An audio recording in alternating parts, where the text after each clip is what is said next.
cannot access more than 100 participants. So now we are in Zoom.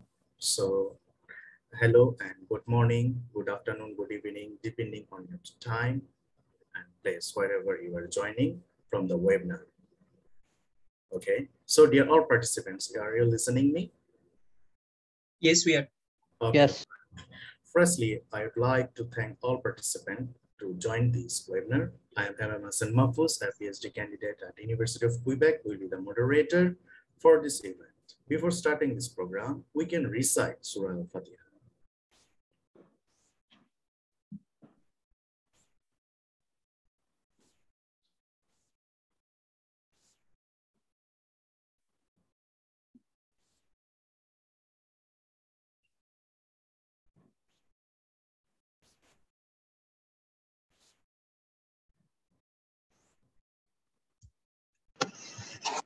All right, this event enlightened improving writing skills with better impact is jointly organized by Bangladeshi Student Union Malaysia, BSUM.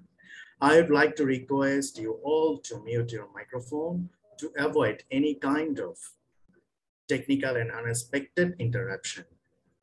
BSMU, the largest non-political Bangladeshi student organization in Malaysia, started its journey in 2014 with a goal to unite the Bangladeshi student irrespective of their group, creed, religion, and caste. Currently, BSMU represents almost 28,000 Bangladeshi students in Malaysia and contributing for their development in different sectors. We are really happy to have all of you to this event organized by beloved BSMU. Dear all participants, I'll request you again, please mute your microphone. Now we want to go for watch a short video regarding our BSMU organization. Brother Mayan, please share your video, please.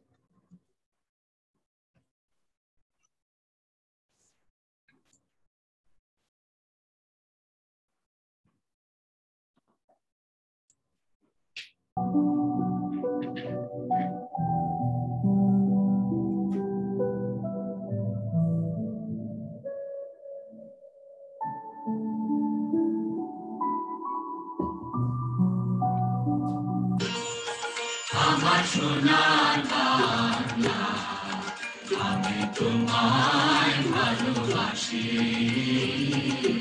চিরদিন তোমার আকাশ, চিরদিন তোমার আকাশ, তোমার বাতাস আমার প্রাণে, ও মা আমার প্রাণে বাজায় বাঁশি সোনার বাংলা, আমি তোমায় ভালোবাসি, তোমা ফাগুনে তো রামের মনে প্রাণে পাগল করে, মনে হায় হায় রে ও মা ফাগুনে তো রামের মনে প্রাণে পাগল করে, ও মা প্রাণে তোর ভরা থেকে কি দেখেছি, আমি কি দেখেছি মধুর হাসি সোনার বাংলা, আমি তোমায় ভালোবাসি।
দিছি যাও সরো এখান থেকে যাও যাও এখান থেকে যাও দিয়া উড়ে ওকে এখান থেকে যাও এখান থেকে যাও এখান থেকে যাও ওকে ঘুম পাড়া বসে সরো এখান থেকে যাও হ্যাঁ এখান থেকে যাও আসো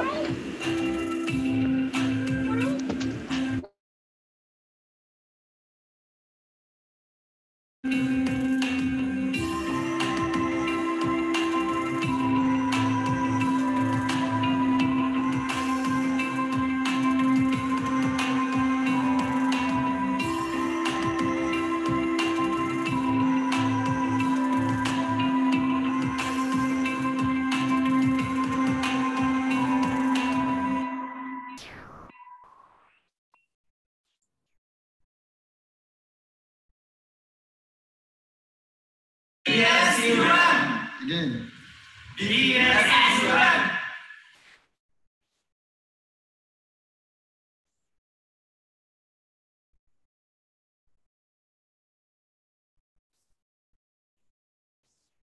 All right. Thank you very much, Brother Mayan, to share the video. Now I will welcome the President of BSMU, Mr. 𝑣𝒂𝒏𝒈𝒍𝒂𝒅𝒆𝒔𝒉𝒊, to introduce and remarkable speech.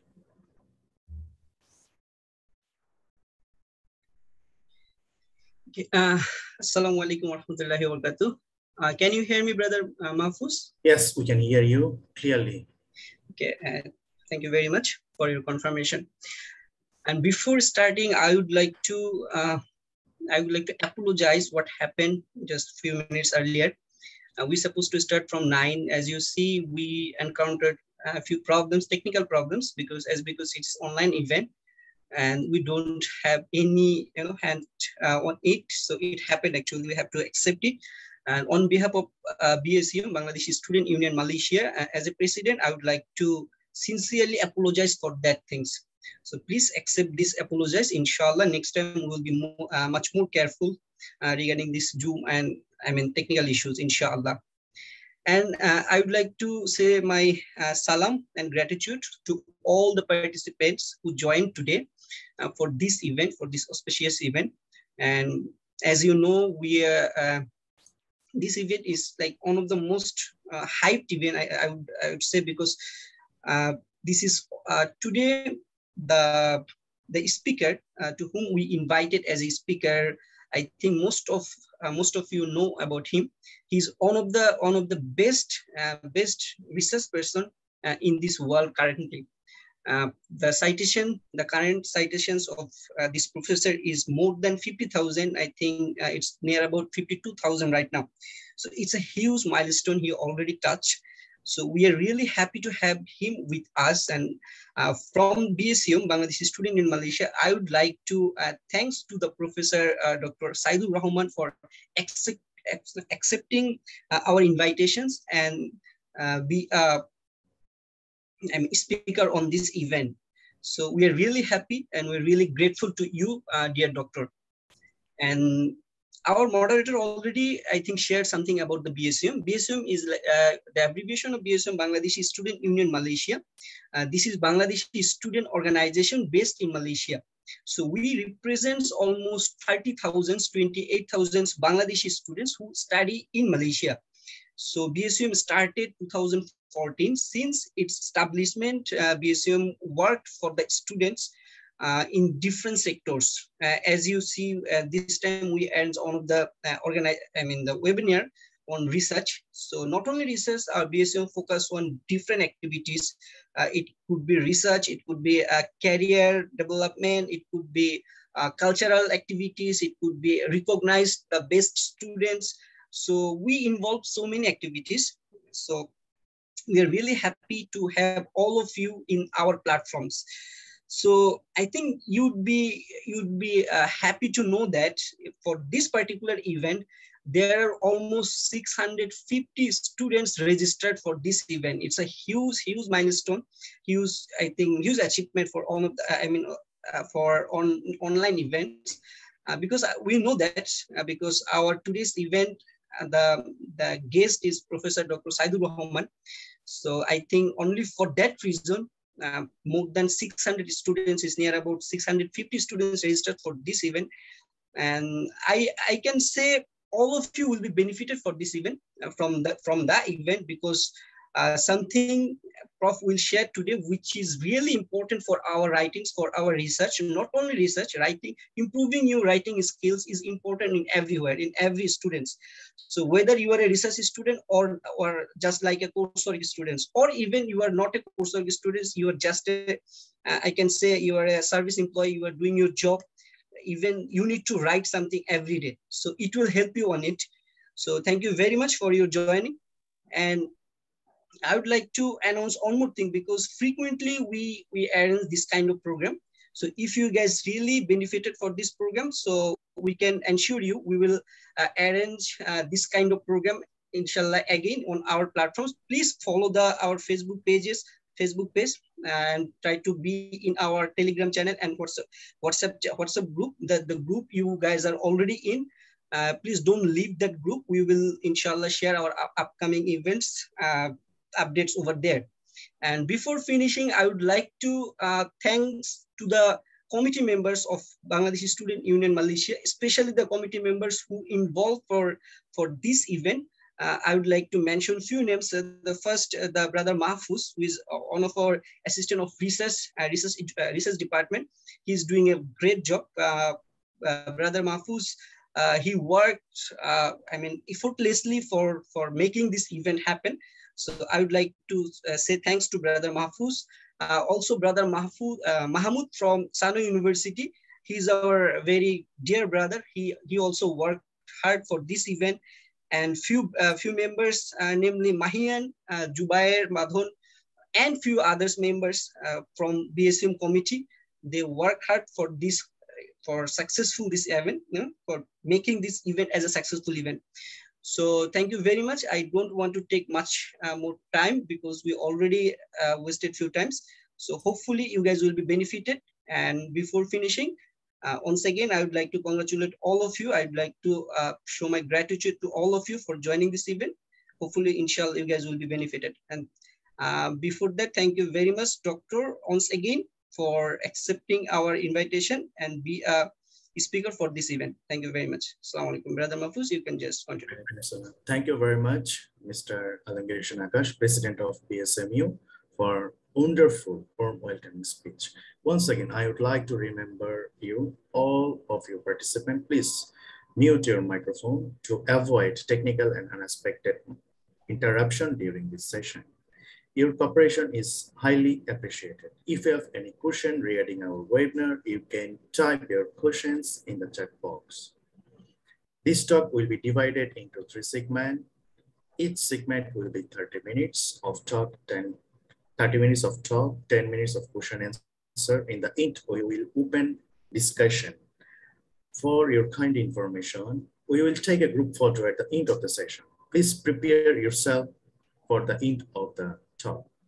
Before I proceed, let me give you a brief introduction of the awarding distinguished speaker, Professor Dr. Saidur Rahman is currently working as a distinguished research professor and head of the Research Center for Nanomaterial and Energy Technology at Sano University and Professor Lancaster University in UK.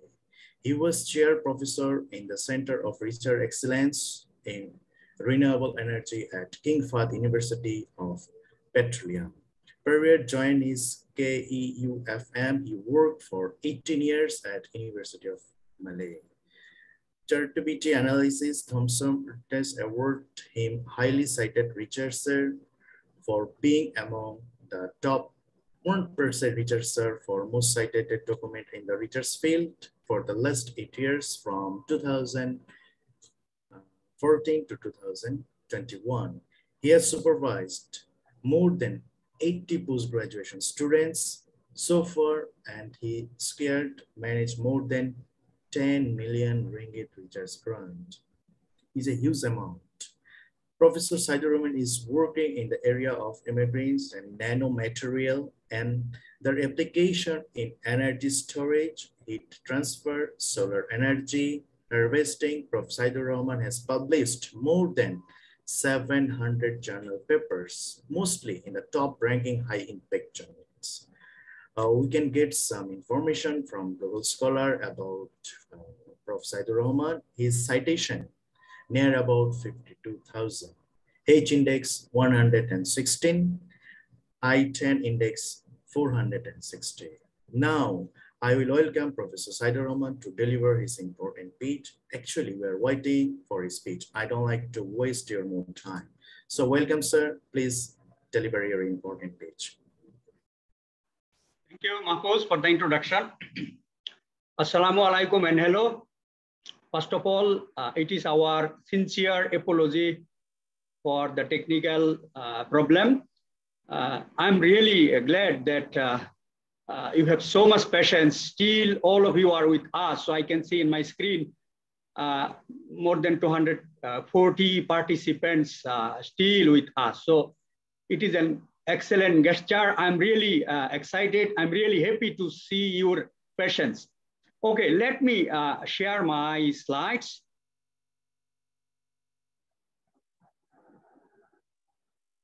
Can you see the screen?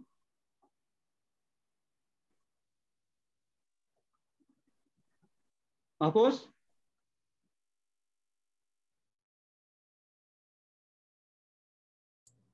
No, sir. We're waiting.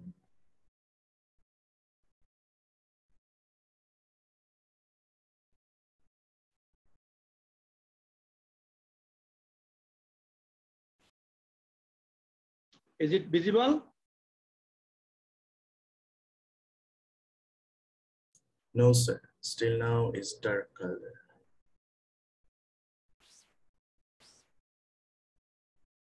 Again, you can stop and share again, please.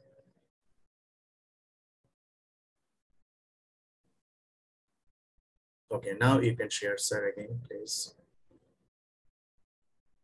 Is it visible now? It may take time. Yeah, we are waiting for the time. It's coming. It's coming. Yes, we can see, sir. Thank you, sir. Please continue, sir. Can we see the second slide? Yes, sir, we can see. We can see the second slide. Okay, Alhamdulillah. Yes. Thank you very much for all of your patience. So let me start slowly. There are a number of slides, so I'll try my best to cover as much as possible.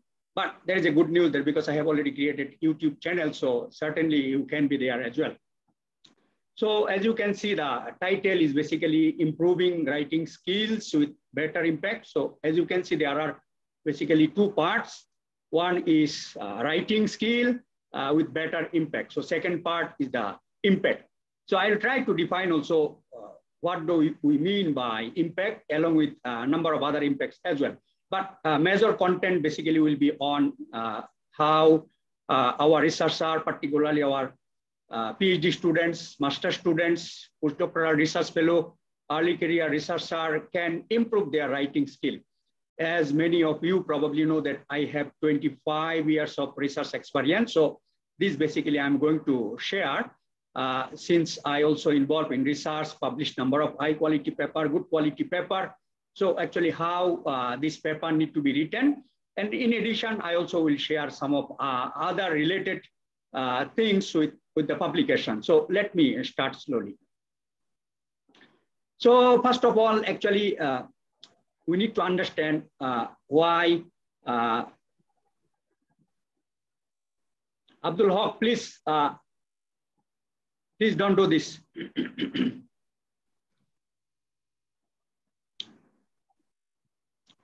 So you see here what is why we need to improve our writing skill. So first of all, as you can see, our main target is to write high quality paper, high impact paper. So that is one of the most important purpose. But I think we also have other side activities, or many of you are also PhD student, master student. Even when I give these types of seminar and talk, my intention is also so that undergraduate students also can learn from this, because they also need to write thesis, they also need to write report, they also need to complete their assignment. So at least some flavor also they can get from this presentation. So it is also useful for thesis writing, whether it is master's, PhD, undergraduate level. So for all of them also, this writing skill also will be useful. As you also know, we are researcher, we are academician, we also need to write project proposal. So many of this writing component, basically abstract, executive summary, introduction, methodology, expected results, novelties, hypothesis, many of the things basically also is needed for writing proposal. So there are similarities. So this is how I'm going to link this writing skill with high quality paper, master's, PhD thesis, undergraduate thesis, proposal writing, and also in research report writing and assignment. And also it may be useful those who are in R&D research areas. So let me explain actually what is the impact. My intention, my purpose is here today is basically the academic impact. But for long-term goal as a researcher, as an academician, as innovative researcher, I think we should not forget also our long-term goal in terms of understanding the meaning of impact. So that's why I brought this different impacts. So as you can see, there are 6 impacts. So one of them is the academic impact, which is our focus today. We'll be talking much more on this. So I will not talk much about other impacts because we don't have enough time, and I also don't have much experience with other types of impact. There are cultural, societal impact, policy impact, economic impact, environmental impact, health impact, and some of the definitions also provided here, as you can see. So when we are talking about the academic impact, the impact research makes in academia, that is when we supervise students, when we publish, when we write paper, journal paper, proposal. So that is basically the academic impact and how our academic research actually make impact to the research community. So that will be main focus. So of course, as a researcher, we also need our long-term goal, long-term plan also, so that we can make societal, cultural contribution, policy contribution, policy impact, economic impact, environmental and health impact. So there are many, many impacts. So as we will progress in research, so we'll try to address all other impacts also. So I also will highlight here a little bit about the social impact or societal impact, because we are also involved. Today also these types of public engagement, these types of interaction also, I think the scientific community, researcher community, those who are involved in social media through which we also communicate, we also share our research experience. I think this is also social contribution in my view. So the impact research can have on people, culture, society. So normally in the social media, we share our comments, views, likes. So these are also social contribution. So this is what I want to highlight, that this is one source of impact as well. And according to Sustainable Development Goals, so this is also called quality education. So as you can see, I am sharing my 25 years of experience in writing high quality journal paper, which also will be useful for thesis writing, report writing. So this is also particularly the quality education. So this is also one source of societal contribution through this quality education. I am also going to share some maybe new research skills. And we all are here research community. So we are engaged in social media. So that's why I wanted to convey this message that we are also engaged in societal contribution. So basically, this is the focus. As you can see, I'll be talking much more about this academic impact. So as you can see, this citation is basically one of the important academic impact, and it has many influences. It has many importance. So particularly, as you know, the rankings of the universities are dependent on this very important factor. This is the citation impact. So that is basically will be my main focus. So you see, this is my total citation impact for my lifelong, for last 25 years citation impact, that is 50,000 plus, something like that. On the other hand, I also brought another professor from MIT. His citation impact I'm trying to show is number of paper. So in my case, this is total impact, and there are impact in relation with the certain papers also. As you can see, 4 papers has been highlighted, and first paper was cited 63,000 times. So it is a huge citation. Of course, he's an MIT professor. So these are impact of individual paper. Okay, and this is the total citation is the total impact. So these are basically academic impact, just to show you. So what is the definition of impact, academic impact? So in a simple way, as you can see here, impact is defined by an impact factor. Basically in academic life, we are more familiar with the impact factor. Actually, what is the meaning of impact factor? Impact factor is actually dependent on number of citations. Okay, more cited, then its impact factor will be higher or more. So there are basically numerator and denominator. So one will be at the up, one will be at the down. So by dividing total citation by number of publication for the last 2 years is defined actually is the impact factor. So most important criteria is actually the number of total citation. So this is from where this impact definition of impacts came. So to give you more understanding about the citation and impact factor, so I brought here some top-notch journal, as you can see here. These are called top-notch journal or very, very high impact journals. I'm trying to show here, as you can see here, the impact factor of cancer research. Normally cancer related research are highly cited. So research topic is basically important factor for citation impact as well. So you can see here the impact factor is 508.702. Okay, so this is actually very high impact journal, top-notch journal. So why its impact factor is very high? Because its citation is also extremely high. So there are other journals also. So this is, I wanted to show you that high impact journal, extremely high impact journal. So these are very difficult to publish here. But as a researcher, as I mentioned, along with academic impact, we also should have other impact. Similarly, we also need to make our good plan, long-term plan, so that we also can publish in this top-notch journal. Okay, so these are impact factor of a journal. But what is more important, you can see at the right-hand side slide.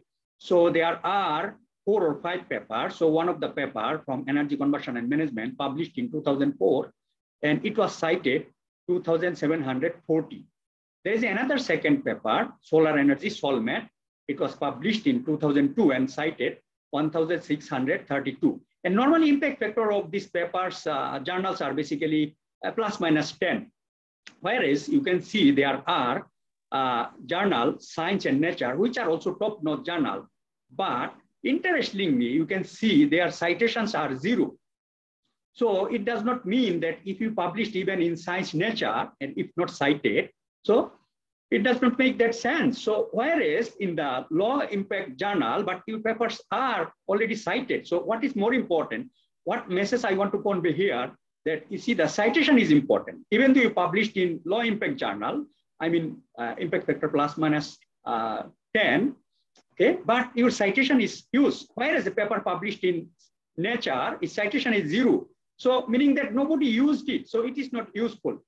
I'm not sure why it was not cited, but at least this is an indication that even Science and Nature paper also not cited. So what is important for us is the citation, meaning that it is used by many other people. So one of the MIT professor, one of the paper you have seen that it was cited 63,000 times. I know the paper published in Hallmark of Cancer in Cell. So this is also cited, one single paper is cited something like 50,000 times. Why it is so much cited? Certainly it is useful. Okay, so that's the message I wanted to convey here. Even sometimes it is top-notch journal, high-ranked journal, high-impact journal, but they are not cited. Okay, journal also can be ranked. So these are normally, we understand, according to Web of Science, it can be Q1, Q2, Q3, and Q4. Normally, these are defined as among the top 25% are defined as a Q1, and next top 50% defined as a Q2, Q3, and Q4. Okay, so these are ranking for our understanding, because in academic life, more weightage, more emphasis given on Q1 and Q2.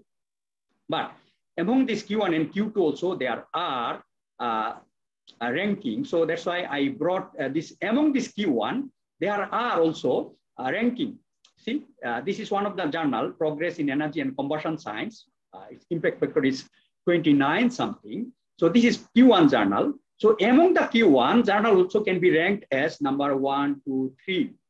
Okay, so this journal in the area of thermodynamics, normally in one journal, there are a number of subcategories. So one of the subcategories is the thermodynamics. In this thermodynamics area, this journal has, there are 60 journals. Among 60 journals, actually this this journal, Energy Progress in Energy Combustion and Energy and Combustion Science, is ranked 1. So this is something very interesting. So among the Q1, our paper also can be ranked as number 1, 2, or 3. So this is why if we can manage to publish, we can be, we can be proud of, and particularly if young researcher, early career researcher manage to publish within this rank 1, 2, 3, probably this you can, during your PhD viva, you can highlight that I managed to publish papers in the rank 1 journal in my specific area. Okay, maybe you may not be able to publish in Science and Nature, but still you can be top in your specific area. For example, we are working in the area of energy, fuel, thermodynamics. So if you can publish a paper in the rank 1, 2, 3, so we can highlight this during our promotion, during our viva, and during our interview session. So these are basically the purpose of making some rank, some analysis. Okay. So now I'm going to the main point, actually why we need to publish, okay? So most important point is actually we want to be innovative researcher. We want to publish in high quality journal, high impact journal, top notch journal. Basically those are, without innovation, without strong novelty, it is not possible, okay? And also probably we can patent, we can prototype, we can make our work up to a certain higher level of TRL, that is technology readiness level. So I will be presenting in some of the slides. And also in non-science related areas, probably policy development. So basically we can be innovative researcher, we can develop innovative product, innovative paper, something like that. Okay, these are the main purpose. So of course, while doing this, we also need to train our students. We publish a paper. So that's basically the training to our undergraduate students, PhD students, and master students. So this is basically also training. Like today, I'm sharing my experience. So through this, basically, some of the researchers will be able to improve their writing. Okay, so as we also know that the ranking, visibility, reputation, these are now global phenomena. So certainly we also need to address the university's mission and vision professionally and proper way, ethical way. So these are basically some of the reasons we need to publish. So again, I'll present some slides so that we are not going to only focus on publication, so that we also can be for the long-term goal, we also can innovate product, prototype, as I also mentioned, the higher level of TRL, technology readiness level. So in a simple way, actually, what is the definition of innovation? Actually something, according to Edison, this is the way to do it better. So in scientific communities, so sometimes we call it novelty, sometimes we call it unique idea, sometimes we call it something different. So this is something more stronger way, because as you know, publishing in high impact journal, top notch journal, Q1 journal, actually, it is very challenging task. It is not an easy task. So I have gone through 25 years. Despite that experience, our paper also rejected in some good quality journal, even sometimes in Q2, Q3 also. our papers also rejected. So what does this mean? This indicates that actually we need very high level of novelty, strong novelty. Without high novelty, without strong novelty, actually it is very hard to publish in top-notch journal, high impact journal. So that's why I brought some of this term. One of the term is called wow factor.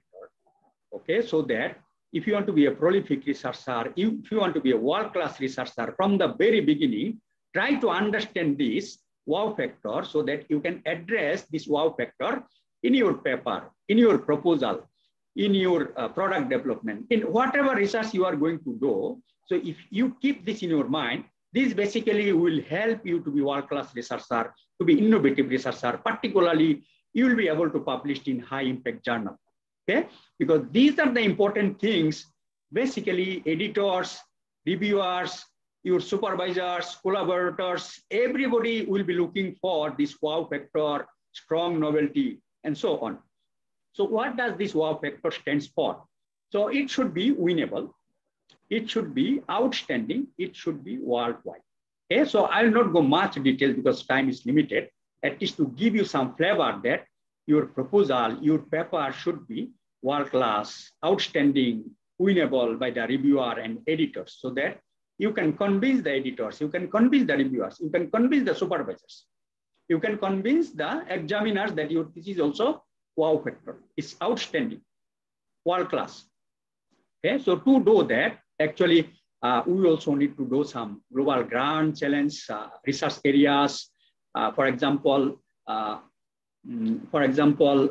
you want to identify some research topics, so you can probably identify top researchers in MIT, Harvard, Cambridge, in your local universities, which is the top university, who are the top researchers, where they are working, so that you can identify the global grand challenges, your local areas, niche areas, global top 10 problems, okay, top 10 problems that is important for the humanity and for local areas. So these are basically, if you do some homework, if you keep all this in your mind, basically this will help you to be an innovative researcher. And as a result, you will be able to publish in good quality journals. So these are initial homework, basic homework you need before going to be a world-class researcher if you want to publish in top quality journal. Of course, it is not an easy task, and these are also step-by-step process. So I don't mean that in one jump you can go into that higher level. So of course you can start from conference paper, then Q4 paper, Q3 paper, because these are the stairs through which we can improve. So when we also initially started, we managed to publish one paper, two paper. So as experience has, as our experience has improved slowly, we managed to publish more and good quality papers. Please mute. Okay. So this is again to give you some flavor that we should not focus only journal paper. We also need to make our good long-term plan so that our basic research also can be made into TRL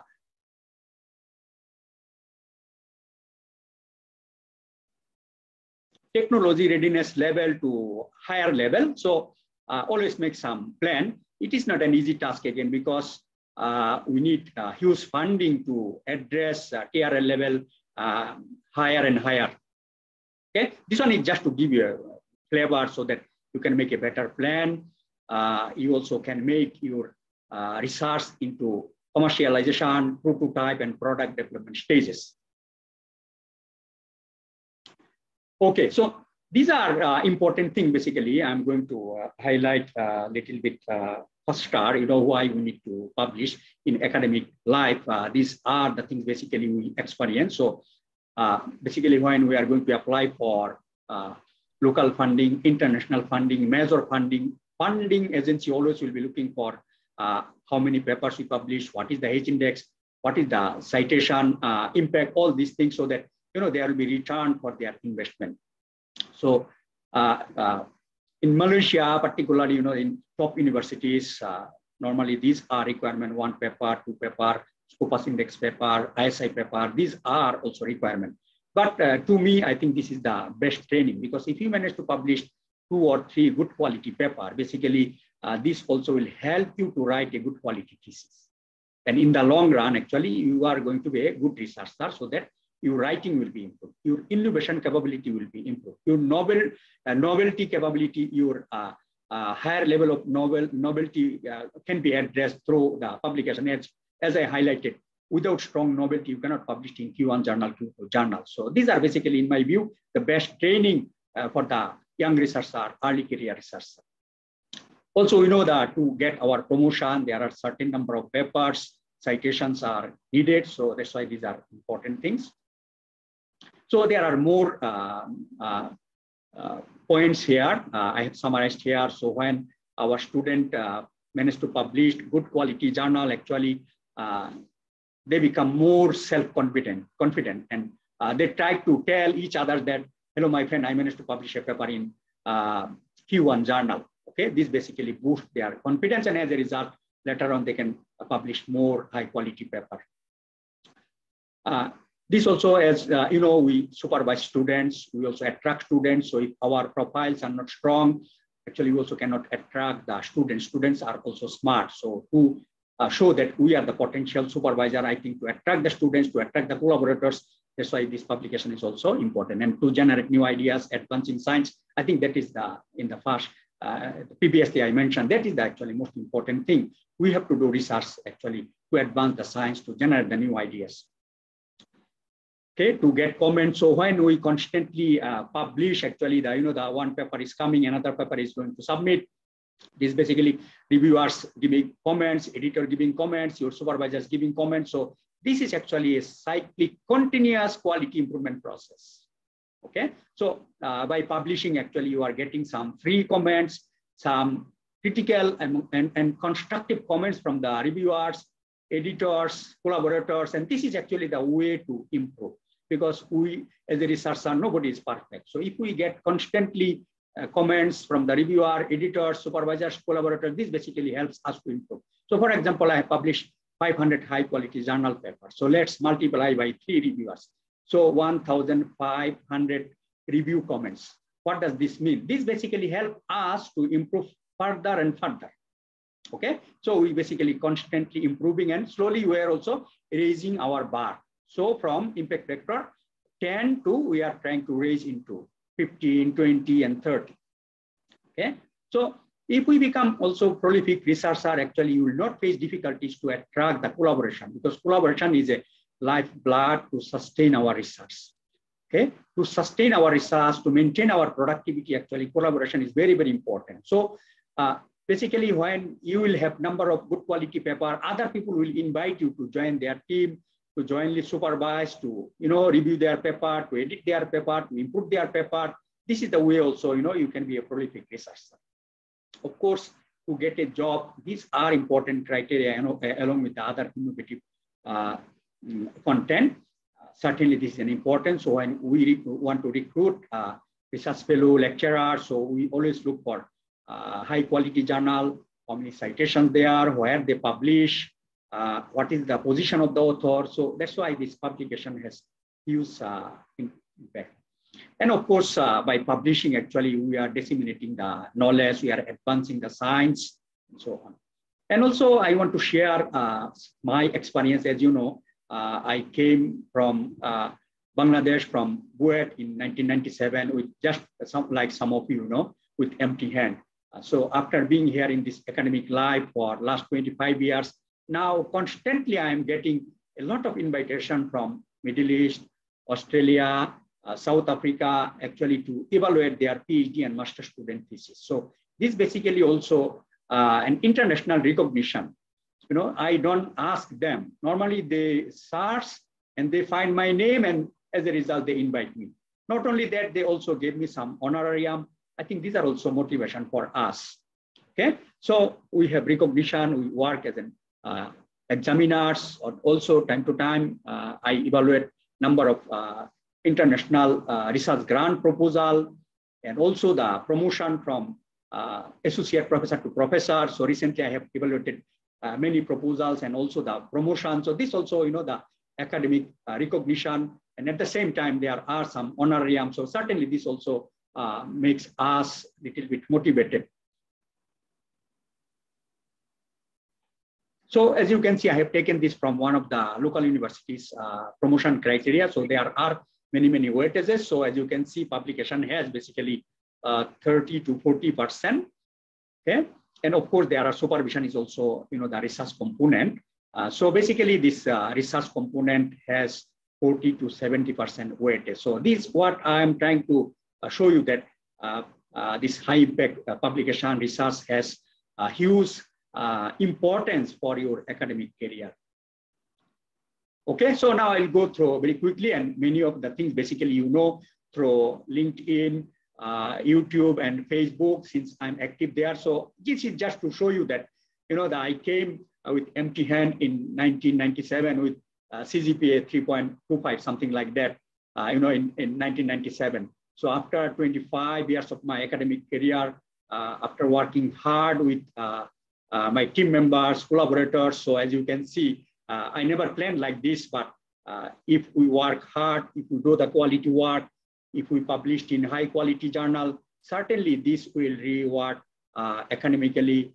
It also will recognize us locally and internationally. So these are some of my recognition when I was in University of Malaya. 4th consecutive years I got this award. Okay, so this is also highly cited research award. So this is what I am getting for last 8 consecutive years since 2014.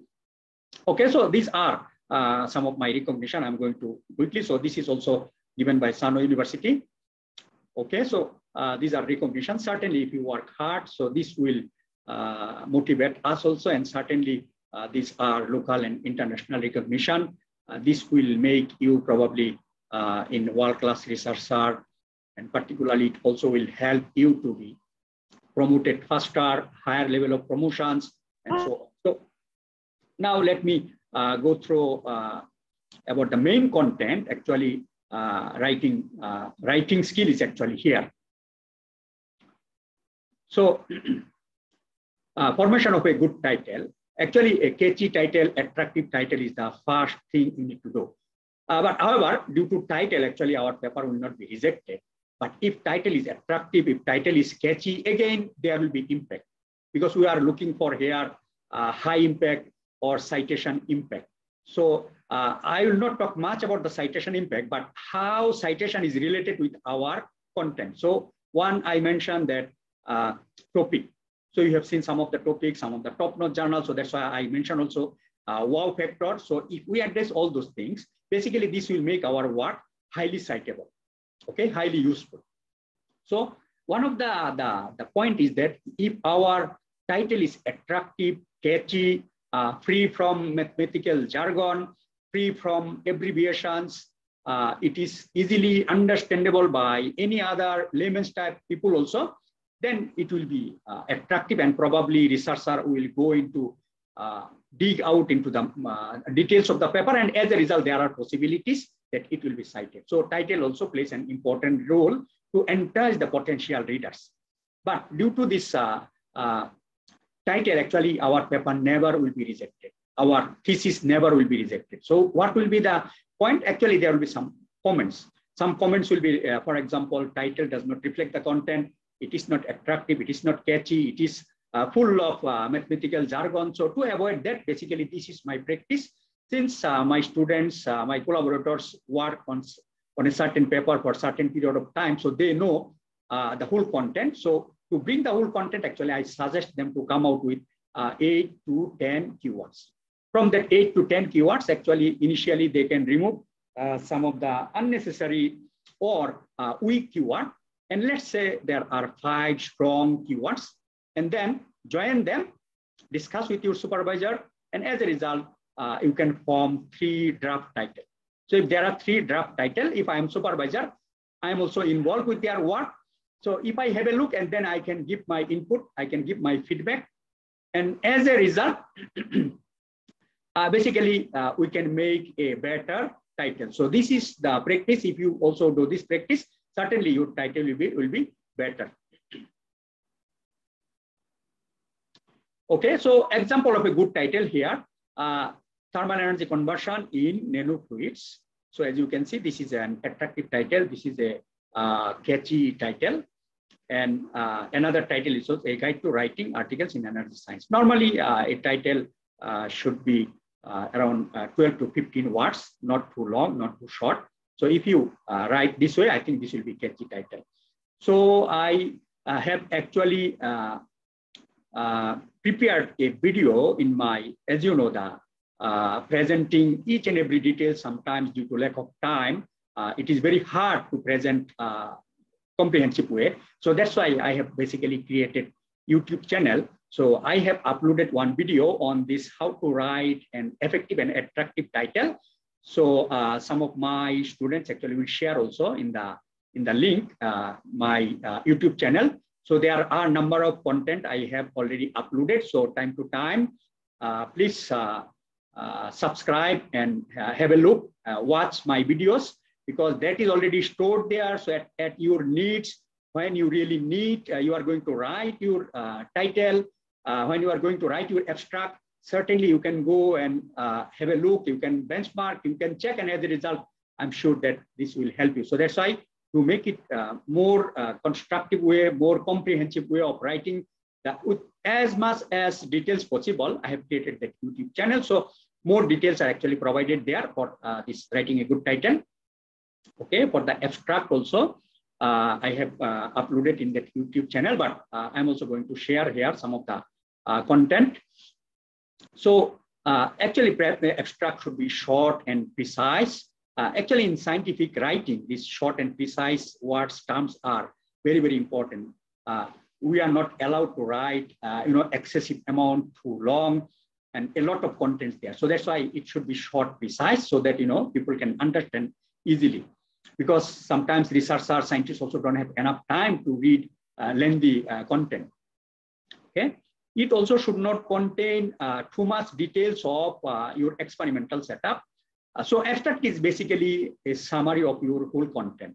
So a paper has introduction part, method part, result discussion part, conclusion part. So basically you can bring each and every component from the whole paper, one sentence on introduction part, one sentence on methodology part, one sentence on result discussion part. This is how you can write your abstract. So that's why too much details of your experimental details should not be here. So to restrict actually your writing, so in journals, authors guideline, normally there are restrictions. So don't cross more than 150 to 200 words. So this is again to give you a guideline so that your word limits does not cross. Okay, during this is also submission process also. In online submission, if you cross that limit, actually you cannot submit, it will not allow. So that's why you have to make that limit, let's say 200 words.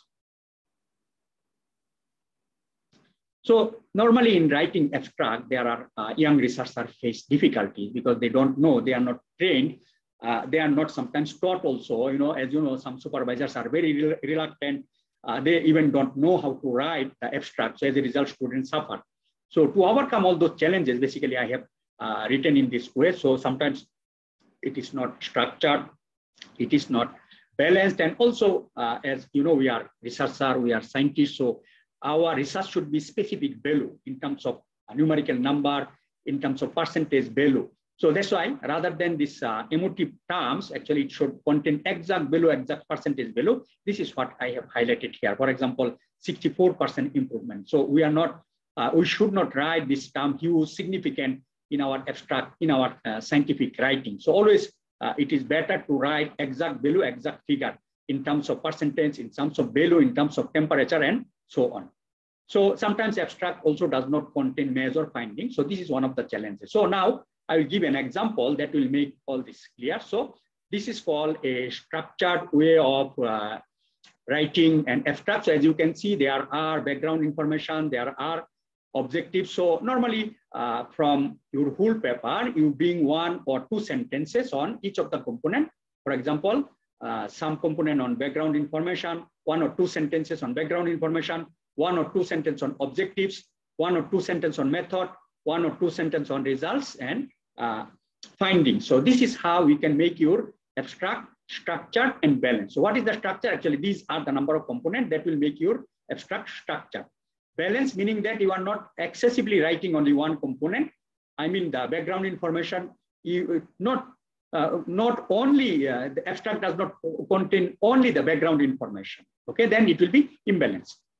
Again, with the details, comprehensive way of writing the abstract, I have shared in my YouTube channel. You can have a look. So now I will go to the main content of the paper.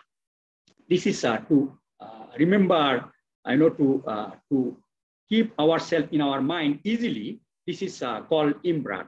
Okay, I stands for introduction, M stands for methods, R stands for results, and A stands for end, and D stands for discussion. Of course, there are abstract, there are conclusion, but all those are minor elements. So all those are not included here. I think this is also to remind ourselves so that we can remember easily. Okay, so that we can structure our paper easily. So that is called IMBRAD. So I will address all these components now.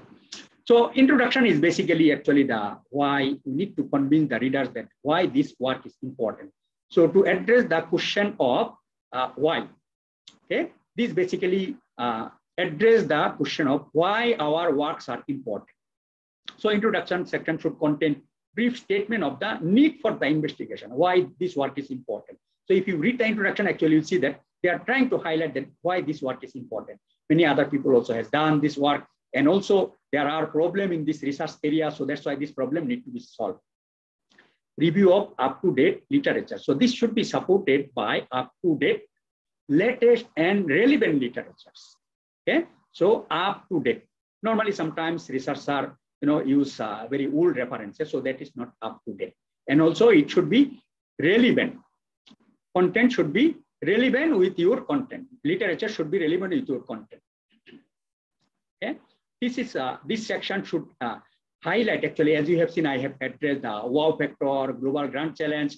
I also highlighted top-notch journal, Q1 journal. Actually, what will make your paper up to that level? Actually, this is the section. Okay, so how strong your novelties are, how it is different from others' work. So these are called novelty, innovative ideas. So this is, again, you can say that your paper is wow factor, your paper is world class. I mean, the novelty is very high, very strong. So this is very important to publish in top-notch journal, high quality journal. Actually, without this novelty, you cannot pass, you cannot go through the editor desk. Editor, first of all, will be looking for this novelty. So that's why novelty should be very, very clearly identified and stated. So I will show you some of the examples that will help you to make how to address the novelty in your paper. Okay, this section should not normally exceed 4 type pages. As you know, the page limitation is always important. Normally, too much pages are not allowed. So in this case also, 4 double types pages will be more than enough. So if 3 pages, that also will be good, but don't cross. Sometimes we see that almost half of the content of your paper is the introduction. So again, it is excessive, and reviewer editors will not allow, and also your supervisor and collaborators also will not allow. So always be careful when you are writing the content in terms of the page limitation as well. So again, I like to put the content in terms of structured way. So as you can see here, the major components. So this basically will help young researchers to make your content so that you don't miss anything. So there should have some information on background and motivation, as you have seen, why these papers, why these works are needed, to convince the readers that this is an important area and there are some problems that need to be solved. So some background information, motivation in terms of few paragraphs should be there. And particularly there should have objectives, aim, purpose, and scope. Okay, what is the boundary should be there. Problem statement, novelty, as I highlighted. So novelty must be here, clearly identified and clearly stated. Okay, sometimes problem statement also. So problem statement, research question, all these are relevant. So sometimes it is needed, sometimes it is not needed, but these are normally very much needed. Problem statement, research question in proposal and in your thesis. But in research, normally the novelties are most important thing. So latest relevant references, as I mentioned in the earlier slide, and also in some cases, not only fundamental principles and investigation, but where this will be applied. For example, it will be used to improve the performance of solar energy. Okay, so in specific application, so if applications are highlighted, then there are possibilities that we can publish in high quality journal. Normally without application, in our case, we face a lot of difficulties. So that's why this is one of our focus also. Whatever fundamental things we do, we also applied. So that in, for example, in car radiator, we applied our nanomaterials and we see how much is performance. Okay, we can apply also in air conditioning so that we can see in real in application how much performance is improved. So those are the things basically top-notch journal or high-quality journals looking for. So if you write your introduction in this way, with structured way, with some content on background motivation, with objective, scope, problem statement, novelty, latest relevant references, these are support and application, I think this will make your paper in good shape, the introduction part. So now, this is very important. It's not only for paper, actually it is very important for your thesis, for your proposal, for your, actually this is also our life goal. So when we studied our, the school level, we also, learn something, what is our aim? Okay, what is our purpose? What is our goal? So some people ask us, what you want to be? Okay, so we answer that I want to be engineer, I want to be doctor.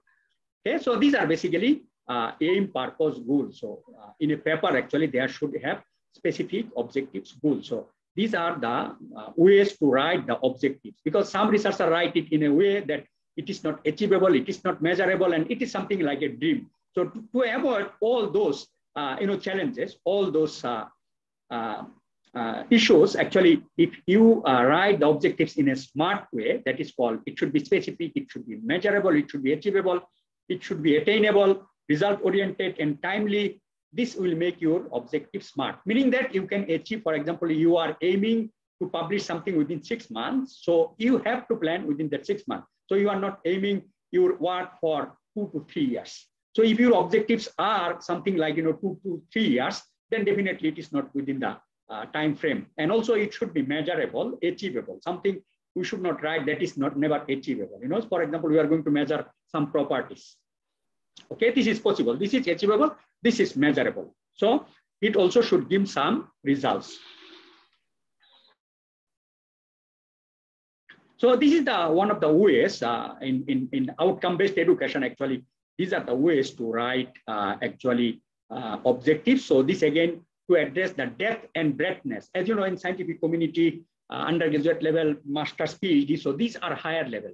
So similarly, a PhD student is going to publish a paper. So if there is no depth and breadth, actually it will be hard. So to address actually the depth and breadth, actually this is called Bloom's taxonomy. So you can take some of the word, for example, higher level analysis, synthesis, evaluation. So you can pick some of the word from here. Basically, these are higher level of attributes. Okay, and also these are achievable, these are measurable, and particularly this will address the depth and breadthness of your work. Okay, so these are for your some guidelines so that you can write it properly. Mahmoud, everything okay? You can hear?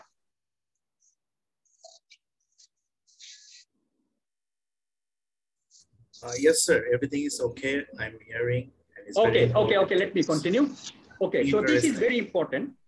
So the novelty, without novelty, as I mentioned, it is hard to publish in top quality journals. So again, don't be disheartened because it is not an easy task. And also when we born, so we went primary school, secondary school, colleges, universities. So these are basically step-by-step process. Sometimes also you may not have enough resources, facilities. So don't be disheartened that you need to start with the Q1 paper.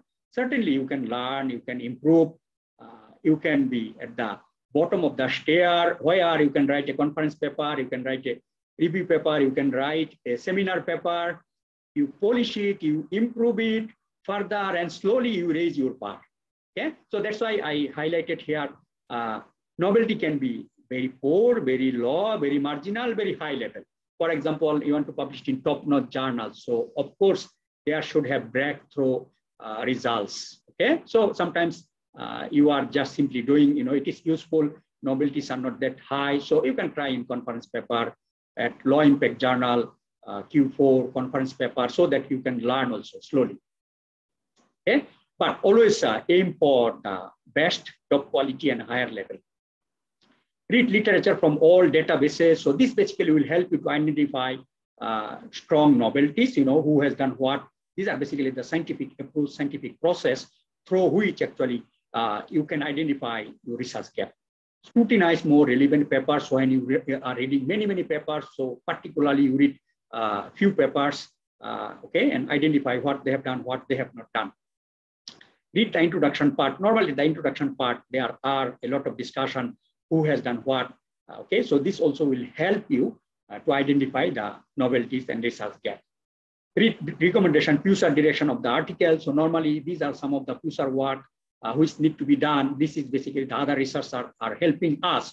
So if we read that future direction the recommendation part, and if we pick all those words, that also basically will help us to improve to identify the novelties. Ask, discuss with your supervisor. As you know, for example, I'm doing research for last 25 years in my specific area, heat transfer, nanofluid, energy storage. So I know what are the novelties in our specific areas. So basically, I will give this to my students. But some researchers in some countries, actually, they ask their students to explore literature, to study more, and they can come out with some of his own idea. And as a result, in consultation with the supervisor, actually, it can be made better and stronger. This is one way to address the novelties. There are many ways, but as you can see here, let me drink water. So what has been done here? So there are a number of references, that is literature, have been studied, and some of their specifications are mentioned here. Okay, these are fine. What is the most important thing here? See here, finding, remarks, and limitation.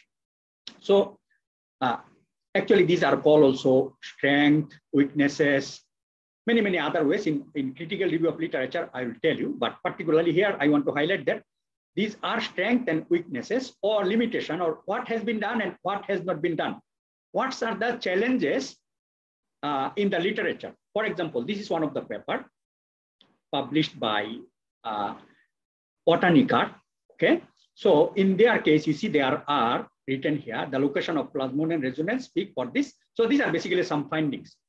Among these findings, actually, some of the challenges, some of the problems actually had not been done, or it is not perfect, it is not accurate. So model does not well predict the measured transmittance. So this model is not accurate. This is the drawback, this is the limitation. So this is also called critical review of literature, through which you identify research gap. So what, let's say my team has done, actually, they have identified that this model does not predict, well predict. So this model is not accurate. So there are some drawbacks. So this model needs to be improved. So that improvement is a novelty when you are going to address in your paper. So Maxwell model fails for all types of nanofluids. So there is a model called Maxwell model, but this model is for only specific types of nanofluid. There are many types of nanofluids, okay, fluid A, B, C, and D. So it is not applicable for all types of fluids. So this is one of the drawbacks of this model. So this model has some limitation. So this model is not perfect. So this needs to be improved. So this is again, has been identified as a novelty or research gap. So similarly, so as you can see, highlighted number of research gaps here. So this way, through proper literature survey, you can find some good findings, some strong findings, some strength. At the same time, some of the limitations also you can identify, provided that some references are there. So if you highlight this way, no reviewer can ask you that you don't have novelty. So now you have identified, let's say, how many, 4 or 5 novelties, and you don't need to address all novelties. So you focus 1 or 2 as much as possible, as much as feasible. Okay, based on your, it may be your paper, it may be your thesis, it may be your proposal. Okay, so researcher, so based on this literature study, we see that there are a number of research gaps. However, our work, our paper will address these 2 novelties. So then it is clearly identified, clearly highlighted, and at the end you have to address them. This is very important. Okay, so now I'm moving into the critical review of literature. So normally you identify the literature, you list them, you search them, you learn them, you digest them, then you write in the form of your own way. Okay, And this literature review is not only for writing paper, I think it is also important for your thesis, and also importantly, it will be good if you can convert your critical review of literature into a review paper. Okay, that will give you some good citation, as normally review papers are also highly cited. That is based on our experience. And if you also explore, you will see review papers, strategically written review papers are highly cited.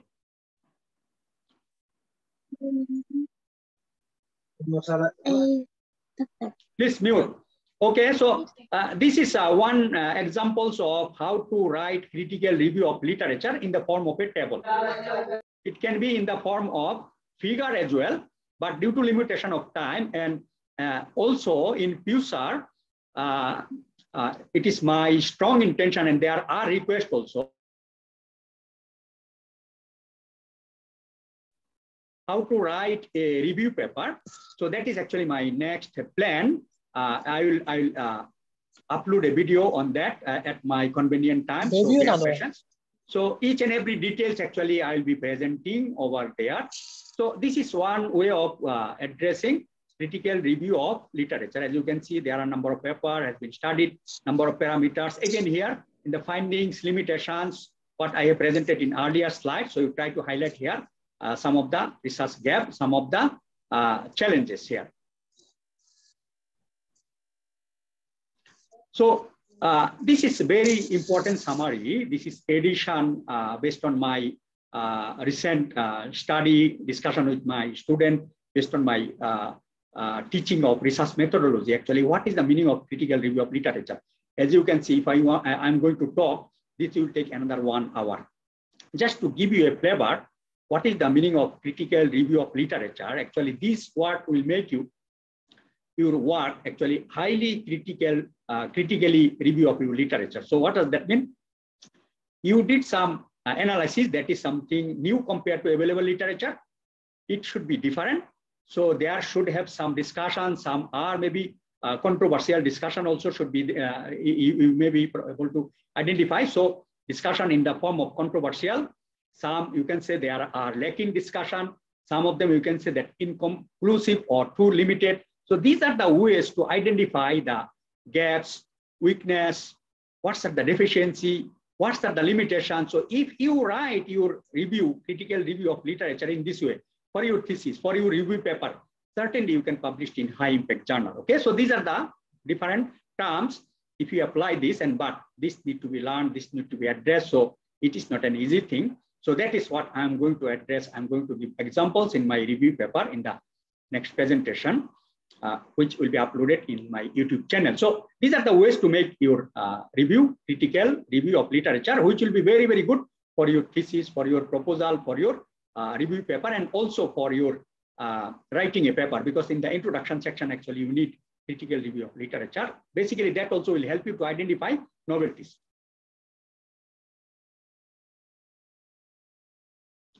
Okay, so this is also another important slide. Researchers are normally, young researchers, they don't know what to put first, which component should be where. Okay, so the contents are scattered here and there. So if our office room is scattered, normally people will not like. Similarly, if paper content is scattered here and there, actually reviewer, examiners also will not be happy. So to address that comments, to address that point, actually, if you write this way, this will make your paper highly coherent, well organized. Normally, these are the comments made by examiners, reviewer. They will say that paper is not coherent, paper is not well organized. Okay, so if you maintain this way, so you have a title. Once you have a title, you have objectives. So I showed you how to write also strong objectives, good objectives. So once you have objectives, then we need to design our method. Okay, that is how to achieve the data. So if you have objective number 1, design, develop your methodology based on stated objective number 1. Similarly, then you in the next paragraph, you write your methodology part to address the objective number 2. Similarly for objective number 3. So if you maintain this way, then paper will be well organized and coherent. Certainly, so you have developed your methodology. So now through that methodology, you have obtained your results. Okay, then you present your result, and then also you discuss based on your stated objectives and methodology. And this basically will make your paper well organized and coherent. So now I'm moving to the how to write comprehensive methodology. So there should be details. So as I mentioned in the abstract, you should not put each and every details in the abstract. So this is the place actually you need to write each and every details as much as possible for your experimental work, for your modeling work, for your simulation work, for your theoretical framework, for your qualitative, quantitative results, those who are non-science related research. Okay, so important equations, features should be here, but again, excessive number of content should not be here. If all those, probably it can be put in appendix. Okay, details of computer tools used. So basically, how you are going to generate data, each and every detail should be here. Normally, I give some examples of a paper, but due to limitation of time, actually I cannot do that. So that's why I strongly suggest that when you are writing something, you always try to get a model paper, a good quality paper, a high quality paper, follow that specific section. So let's say now you are in methodology section. So you read the methodology part of some of the good quality paper. That basically will guide you. And at the same time also, you follow some of my instruction I have presented here. So as you know, we also involve in experimental work. So details of experimental work should be here.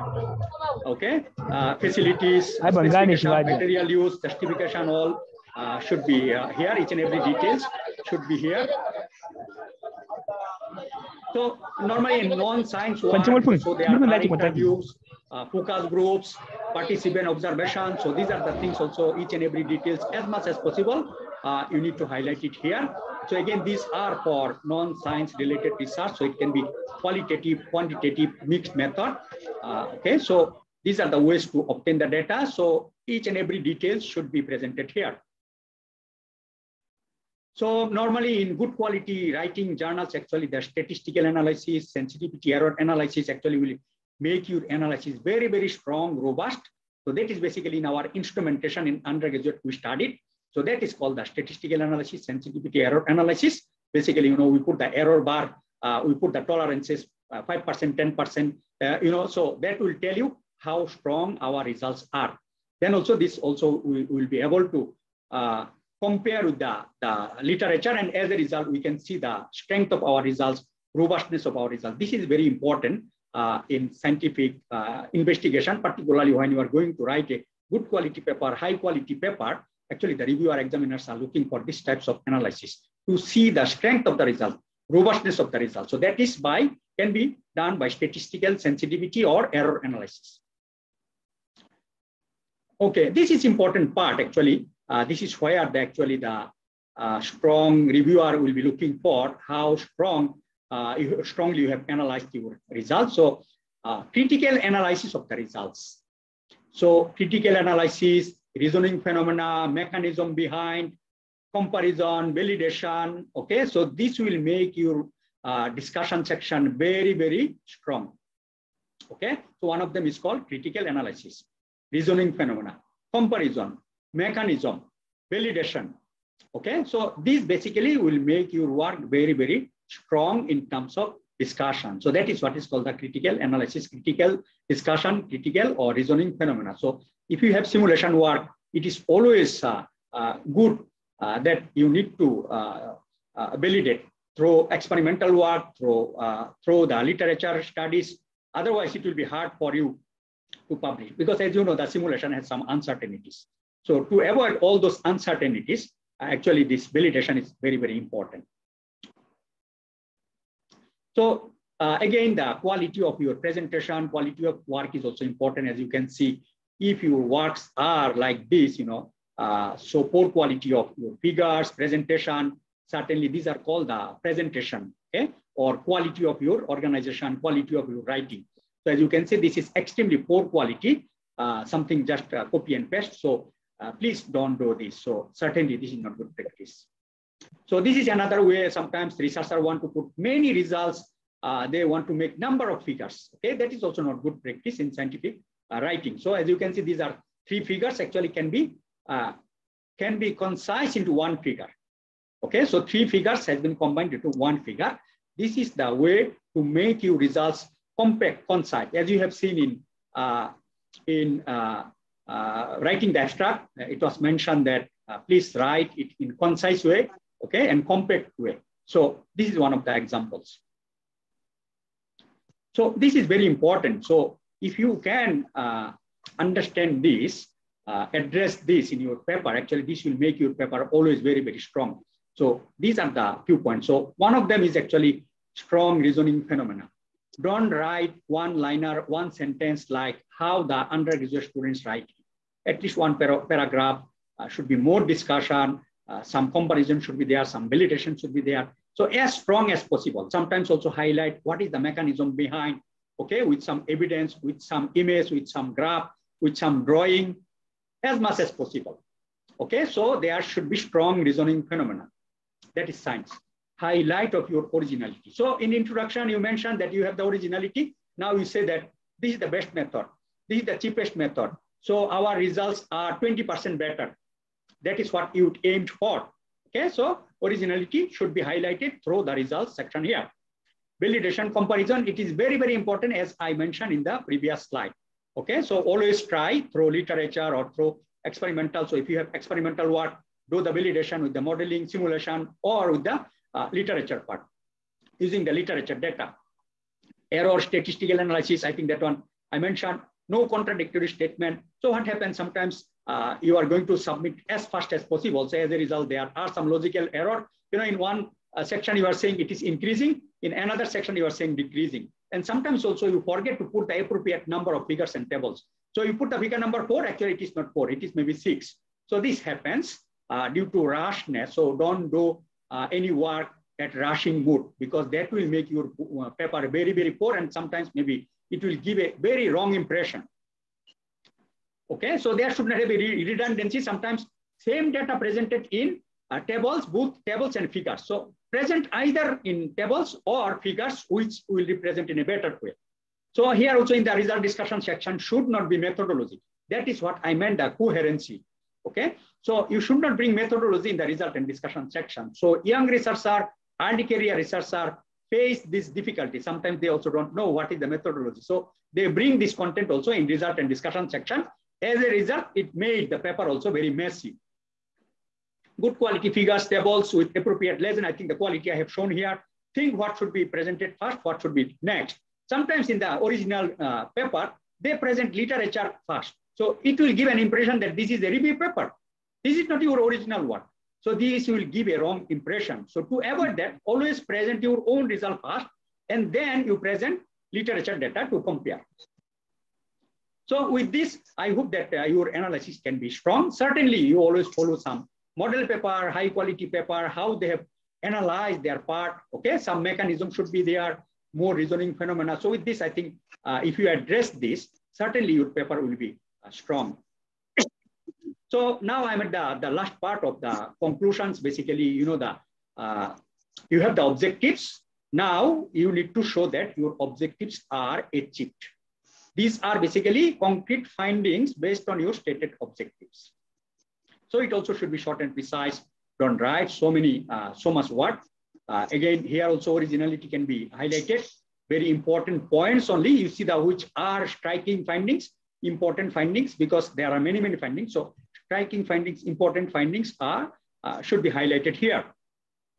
Okay, so conclusions are basically the achievement of your objective. So if you have 3 objectives, now you put content, achievement or findings based on each and every objective. So if you need to put 1 bullet, 2 bullet, 3 bullet for same objective, that is fine.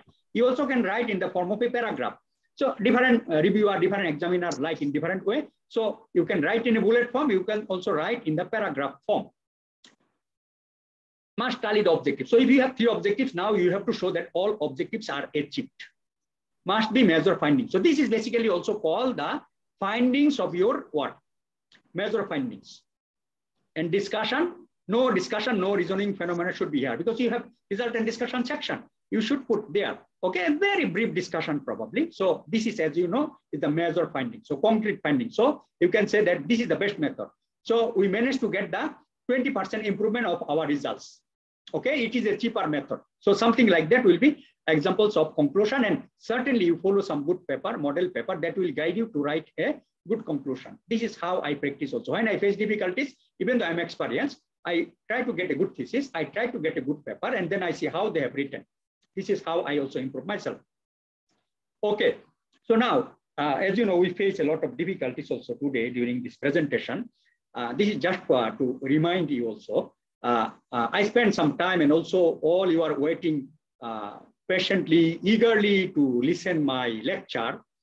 But actually, it is not only for the purpose of listening and getting the certificate. What is the purpose of this lecture? Actually, we want to improve, right? So we come here to gain more knowledge on writing skill, to improve our writing skill. That is actually the main purpose. So my question is how effective my lecture is. I know the answer. Okay, so I'm experienced. Normally my students give very good rating, but despite that, I'm always not happy. And what is actually the scientific, what is actually research says? Actually, this lecture is not that effective. Okay, how much effective I'm going to tell you. Okay, so to make your learning effective, I'm giving you this slide. So it is relevant with the context of making our learning effective. Okay, so at least I can see that you are eagerly waiting despite these challenges. So that shows that you really have passion to learn.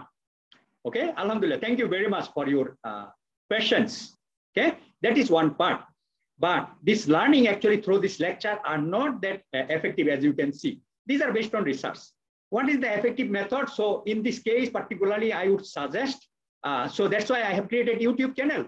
So whenever you need, you can go. Because we as a human being, our retention rate during the lecture, you know, after 30 minutes, it will go down. Retention rate will be going down. Because I was student, so I listened also a lecture of my professor. I know how much effectively I can learn. So what we did, once we go home, we revise, we read it again. So that's why I have created my YouTube channel. So content will be there. And these are the things also you will find in your, I think the VSUM website also. So time to time, I think again, revise, revisit, and most importantly, if you want to make your learning effective, okay, it is including me. I also practice, okay, because I am also learning, even though I'm giving, sharing today, but I am also a learner because lifelong learning is for everybody. It's not only for you. Okay, so how to make our learning effective? Actually, that is, they say that if you go at the bottom level, more you practice, that is if you teach others. So I am teaching this research methodology as a result. Now I can talk even without slides also. Okay, so that is actually the effective practice. So I think what is the conclusion I want to draw here, that please don't rely only on this slide. So you do your homework, later on when my contents are loaded in my YouTube channel, and maybe there are also other seminars, please try to constantly learn and improve your learning effectiveness. Okay, so communication skill is also very important if you want to be a good researcher. Normally, these are very much lacking for scientist researcher. Scientist researchers are very good at problem solving, scientific investigation, conducting research, but they are very poor to tell his good findings to someone else who are non-science based. This is the problem. And also particularly when we are going to communicate with the reviewer, editors, supervisors, if writing is not good, even though you have breakthrough results, so you'll face difficulties. So I know some of the researchers from some parts of the world, they don't know how to speak in English. So as a result, their writings are so poor, actually it is very, very hard. So actually in that case, your fruits, you cannot sell someone else. Your product, you cannot sell someone else. So something interesting, actually, you cannot share. As a result, it will be, less useful. So that's why I think this lifelong learning is very, very important. So communication skill, language skill, writing skills, speaking skills. So when I came in Malaysia in 1997, I was very shy to talk. So now you see, after 25 years of my practice, I also learned from YouTube, LinkedIn. I also attend others seminar, and this is how I learn. And at least now I can talk in front of you. And I have opened my YouTube channel, so I'm not that much shy to share my things, even though it is broken or whatever. Okay, so this is the way: learn and practice, share with others, make it effective learning, and also you become effective learner, effective teacher. Writing skill, presentation skills. So, you know, the presentation, your results you are going to present in front of panel member. So I know some of my students actually cannot speak well. So how they are going to convince the examiners, reviewers? So certainly these are the important thing, and it is not one-day practice. I know when I entered my university, I was very shaky. You know, I was about to quit my study, but I cannot go back. So I started to, you know, learn English every day. I use dictionary, improve my language, and as a result, after 6 months, I improved. So, but again, I'm also constantly learning also to improve my skill. So teamwork skill, collaboration skill, all these are very important. Okay, so we want to be a good researcher. That's not the ending point. That's not all. Researchers also sometimes they are with this mobile device, computer in front of computer, 3 hours, 4 hours, because we need to solve a problem. We need to complete something. We forget everything. We forget our health. So if health is not productive, if you are not healthy, actually you cannot concentrate, you cannot focus. So I can see when I have my eye problem, so I cannot focus. So that's why health is wealth, and certainly you need to take care, because if your health is good, you can give the service more years. If you are unhealthy, you cannot do anything. So your life is limited. I mean, the lifetime is limited, so you cannot contribute to the society. So that's why don't be too aggressive. I mean, don't work 24 hours. Don't sit 8 hours, 10 hours continuously. Make some pause, make some break, okay? When you are working in front of computers, put some pause, okay? Even if you cannot do exercise, but you can, in your office also, you can move here and there. Please make some habit, okay? Habit is something good. So I started to make habit, so now I can move into the stair in my office, you know?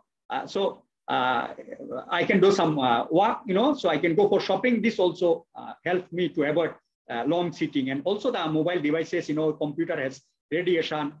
So eat also good food, good sleep. Also, you time to time check your health status. It is very, very important. Sometimes if we ignore some of our health condition, actually at certain stage, probably it may not be curable. It may not be possible to recover. So that's why regular health screening every 6 months, I think it is. It will help you to save you from severe conditions, sometimes maybe stroke or heart attack, high level of cholesterol, you know, so these are very detrimental. If high level of cholesterol, this actually your cardiovascular disease. So anytime there may be heart attack or brain stroke, okay? So that's why time to time need to check our health status. Okay, so now I'll go very fast. I'm at the final stage. So these are our research area, those who want to work with us, collaborate with us. Okay, so we are working in the area of very interesting topics, emerging nanomaterials such as magazine, graphene, CNTs. So the latest hot topics, as you have seen, global grand challenge areas, wow factor. So these are basically helping us to publish in high quality journal. And as a result, also citation impacts, as you can see, 50,000, because I started work in the niche area. Okay, particularly started to focus in the area of nanotechnology. So that is actually the one of the hot area, niche area, strategic area. So research also need to be some strategic areas. So this is where we are focusing. We are also working in the very global challenges, grand challenges like energy storage. As you know, solar renewable energies are intermittent. So we are working in this area, heat transfer, solar energy, nanomaterial. So these are our focus. Those who want to collaborate with us, you are welcome. Okay, so this is another area. Very briefly, I'm going to share with you. So we also have very impressive lab. We spent 5 million Malaysian ringgit, which is equivalent to $1.5 million US. That is, we are really very fortunate at Sano University. They supported us strongly. And as a result, we can conduct high quality research. So we have very strong lab, good quality lab. So again, collaboration is also welcome. And those who also want to use our service, this is also good, very fast, efficient service we provide, both for industry and local universities. They are using our service, very fast, very efficient, with some, the reasonable amount by paying. So you can use our equipment. This is another way. So as you can see, this is just at a briefly, our impressive lab facilities with state-of-art lab equipment. normally researchers face a lot of difficulties to find their good research facilities. So Alhamdulillah, we have it. So those who are facing difficulties to conduct their research, to produce their good quality results, so many collaborators actually locally and internationally working with us. We are also helping them, and also some of the local industry and people also, universities also using our facilities. All these are brand new, very high quality resources we have. So you are welcome. Okay, so this is, we also have another very attractive things. We have PhD program on sustainability, science and technology. Those who are active in social media, as you know, time to time we post also. So far it is very attractive. So more than 15 PhD and master students already enrolled working with us, mostly supported by Sano University, full funding, 3,000 ringgit per month, with their some of the other things also. And those who are also don't have, because it is very competitive, CGPA 3.5 and Scopus Index Journal, normally top students are given that, you know, scholarship, and very limited number. So everybody cannot, but those who normally can get the chance, at least CGPA 3.5 and above, tuition fee fully waived. And when we have internal funding, we can support. So we have few students, those who came without full funding, Alhamdulillah, we are supporting them also. So this is again, it will be good investment also. As you can see, if you can be a good researcher, if there are strong team, if there are strong research facilities, if you work with them, certainly it will be good investment for you. Particularly, you can help you to make your academic growth, to make you a potential student with good outcome for your future growth, particularly to make you a good researcher. Okay, so we also welcome here for our PhD program. So Sano University is also one of the, as you can see, that this is according to Talent Bank. It is employability. This is important. Number one, I am here. I know the quality. I know the how. What's are the strength? What's are the good things? So that's why I joined here. And overall, as you can see, I'm already 5.5 years already here, and I feel very happy to be here with these universities. Why? Because I can see a lot of good things here. Okay, so we also have recently introduced Bachelor in Chemical Engineering and Electrical Electronics Engineering. The good thing is that we have strong partnership with Lancaster University. So by paying same amount, actually you are getting 2 degrees, and also this Bachelor of Engineering, actually you will get the master degree in Lancaster University. Okay, so this is actually the approved by Lancaster University. So these are some of the benefits. So double degree with same price, and also you are getting a master degree if you are registered, enrolled in this chemical engineering. Okay, so of course for whole Sano University, you can explore more about the Sano University. Also, it is also tourist spot, so you can recommend your relatives, friends, brothers, sisters. So it is a very good place in terms of quality. Also, I'm sure that now you know our quality of Sano University. Okay, so finally, so to cater you to, as you know, I have 25 years of experience. When I started my research in 1997, I faced a lot of difficulties, and at that time there were no these types of online seminar, even face-to-face seminar were also very, very rare. In my that time, maybe once in 2 or 3 years. So you are so fortunate, you can attend in online now, in the YouTube channel, social media. So you are so fortunate that there are a lot of opportunities for your lifelong learning to improve your learning. So as I mentioned, I have 25 years of experience, and also I feel I am here in this country more than 23 years. Also, my country also helped me to build my career, to taught me in my university in 𝑣𝒂𝒏. So using taxpayers' money, we are trained. So these are some unique experience. Certainly, as a student, you may not have, because I have gone through this 25 years of experience.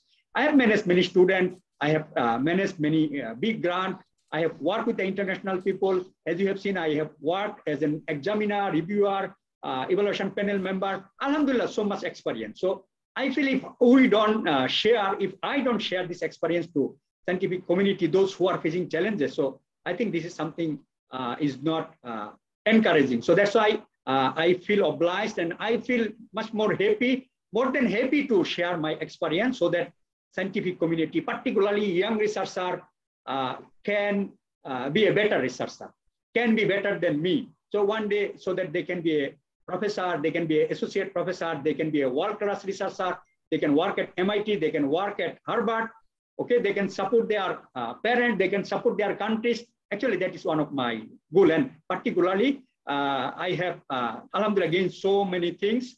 So now if I can contribute, if I can give to the society, you know, scientific community, scientific society, I'll be more than happy. So I have opened, and it is already popular. So one of my video actually is getting a lot of attraction so far. Research strategy for early career researcher. It is very popular, and a lot of comments, a lot of good feedback also there. So to cater your needs, actually, I have already loaded a number of content. So one of them is the research strategy for early career researcher, which is very popular, as I mentioned. How to be graduated. These are basically particularly for PhD master students. On time, it is very important, with quality, outcome, rewards for research. So there are more will come. As you know, I am an academician, I have other responsibilities. Time to time, I will upload many other contents based on your request, and also I know what are the things needed. So this is a long-term goal. So every week I will try to load something, some content, certainly. So this will be for long term. So you subscribe, you also, share, disseminate to others, give feedback. Okay, so promote so that others also can get benefit, because your sharing actually will help others. This is again, I think, the helping others through the sharing. This will be a chain of action, helping others. So I alone cannot serve each and everyone. So if you extend your helping hand, certainly more people will be benefited. So that is actually what I want. I want to make a larger impact. So today I can see more than 200, maybe around 240 participants, or 250 participants, and more than 600 registered. And when I gave talk, face to face, sometimes it is 600, sometimes hall is full. So again, it is a good indication. So I always feel happy. So these are some numbers. Certainly, if you can share, if you can extend your helping hand, certainly I think the more people will be benefited. So as a collectively, I think let's try to help many other people, those who are facing difficulties. Thank you very much. That's all. Yeah, maybe now we can, yeah. Thank you very much, Prof. Saidur Rahman. Thank you very much, Prof. Saidur Rahman. So now we have to go for question section answer. Excuse me, sir. We can go. Prof, we can go for our question and answer section. Yes. Okay. Thank you very much, sir. We see some question in our chat box. So at first, I can see that there is one person, our participant. He want to ask the question by voice call. His name is Clary from UPN. Are you here? Clary from UPN. Good evening. Yes, yes, I'm clear. Yes. Can you hear me? Yes, we can hear you. Please ask your question, please. Yeah. Doctor, I want to know just the literature metric you showed to us. That slide, the literature metric, and you said that we should pay attention to the limitations. I want to know the limitation. Is the limitation from the article, or this limitation refers to what the reader, as a PhD student, or we should find what we think, or what the writer of the article think, or which one? Yeah, I got the point. Yeah. When you are actually want to identify the limitation of writer has written something there. So actually, it is the content, limitation of that paper, limitation of that content. So when you are saying about the writer, what they have written, this is not writer, it is their content. Okay, so you should identify the limitation, drawback, challenges of that content in different way. Maybe there are some controversial things, there are some limited things which are not, as you have seen also, this cannot do this is not accurate. So it should be the content of that paper.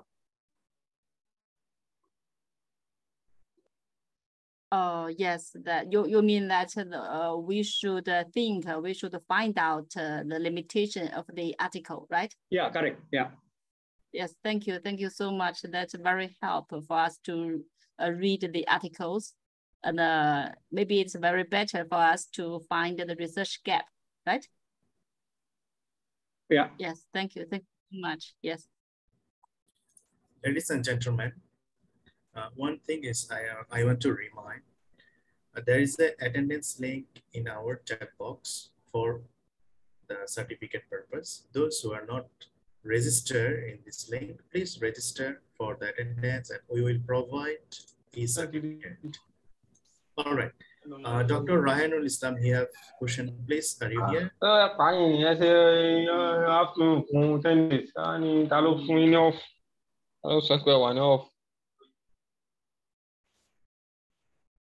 Please, Rahanul Islam, you have one question, maybe you want to ask? Yes.